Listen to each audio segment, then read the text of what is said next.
Alors, t'aider sur ce qu'on appelle la vanne du Mont-Saint-Michel, ou du moins sur une des vannes du barrage de désenclavement du Mont-Saint-Michel.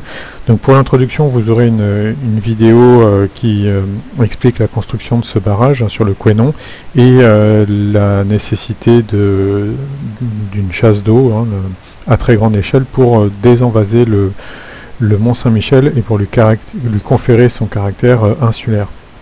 Donc là, ici, on va travailler tout de suite sur la vanne, ou sur un modèle de vanne, c'est-à-dire ce que vous avez ici, avec le paramétrage qui vous a été donné, c'est-à-dire un axe x0, OX0, et un axe OY0, une normale n, ici, qui est dirigée vers l'intérieur du fluide, et le paramètre θ, où le niveau d'eau est symbolisé comme étant juste celui-là, puisque la vanne peut fonctionner en surverse, c'est-à-dire que l'eau est capable de passer de ce côté-là.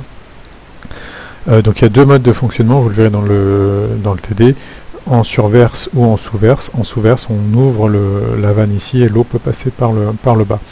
Nous, ce qui nous intéresse, c'est de déterminer l'effort d'action de l'eau dans cette configuration, c'est-à-dire qu'on a de l'eau sur toute cette partie.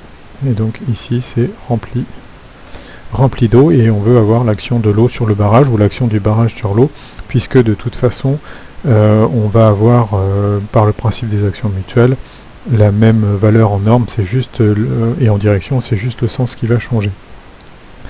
Donc vous avez ici, alors c'est pas visible sur la vidéo, mais vous avez la feuille, vous allez avoir ici toutes les caractéristiques retenues, et la première question consiste à déterminer le torseur d'action mécanique de l'eau sur la vanne, donc l'eau sur la vanne qui est ici, et c'est symbolisé comme ça, donc une résultante et un moment, et là on vous donne directement le modèle qui est retenu.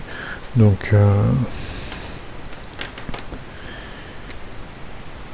la force F qui va être définie comme l'intégrale sur la surface de Fm ds, et le moment mc qui est égal à OM vectoriel Fm ds sur la surface S. Donc ça, ce sont les deux éléments qui vont constituer notre torseur, la résultante et le moment en haut, pardon.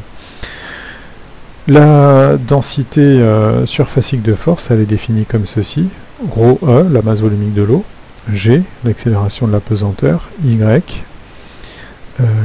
et n, sachant que, si je refais le schéma en plus gros, on va avoir ici l'axe Y, notre point O, l'axe X, et ici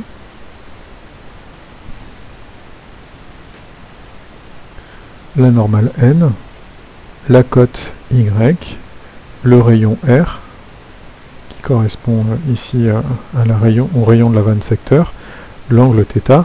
Alors tout de suite on se rappelle de ces souvenirs de cinématique, c'est que là on a un angle qui nous donne un paramétrage négatif. Donc tout de suite on se fait une vue géométrale Y, X, O, le vecteur N et θ dans le bon sens, et je pourrais exprimer comme ça le vecteur N comme cos θ x0 plus Y sinus θ y0.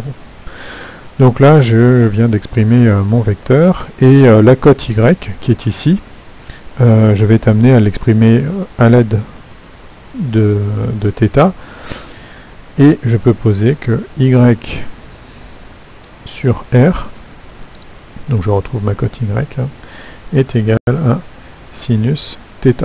Attention, dans ce cas de figure, θ sera négatif. Par la suite, je vais avoir besoin de définir mon élément d'intégration, puisque ici on le voit, on a un ds, et pour ça, je vous refais une perspective de la vanne.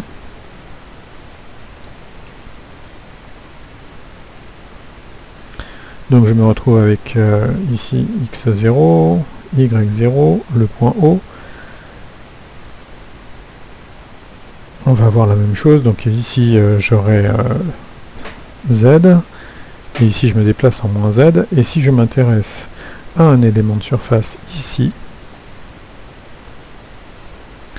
eh bien, je peux exprimer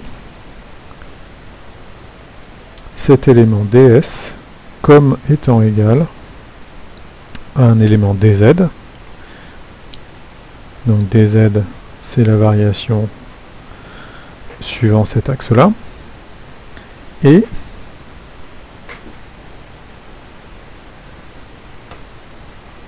ici, un dθ, et la longueur que je vais avoir, donc la longueur qui est ici, correspond tout simplement à grand R, le rayon. Alors j'aurais dû passer par le centre. Donc grand R, le rayon qui est ici, fois la variation angulaire élémentaire dθ. Et donc à partir de ce moment-là, je vais pouvoir réexprimer ma densité surfacique de force à l'aide des éléments suivants et pouvoir calculer mon intégrale en sachant que je vais aller ici à L moins L sur 2 et de l'autre côté à L sur 2, donc ce sera toute la variation en Z de ma vanne. Je suis aussi amené à calculer la valeur limite de θ, puisque sur le problème qui est le nôtre, en fait, on s'aperçoit qu'il y a une petite partie ici qui correspond au sol, et donc on s'arrêtera à une valeur θ0. Donc θ0 c'est l'angle max, qui est égal à arc sinus. Donc vous voyez ici que la hauteur, sur votre schéma, la hauteur est définie comme h, donc ce sera arc sinus de h sur r, avec un θ0 ici qui sera négatif, puisque je parcours parce que mon chemin d'intégration part de 0 jusqu'à moins θ0. Donc je peux reformuler maintenant ma force F comme l'intégrale double de moins L sur 2 à L sur 2 et de 0 à moins θ0, et je remplace dans la formule ici, donc ρ e g. On a vu que y pouvait être défini comme r sinus θ, et le n qui est ici, je l'exprime en fonction de cos θ x0 plus sinus θ y0, et mon ds comme r dθ dz. Donc bien maintenant je vais séparer cette intégrale en deux, puisque j'ai un terme suivant x0 et un terme suivant y0. Suite dans la prochaine vidéo.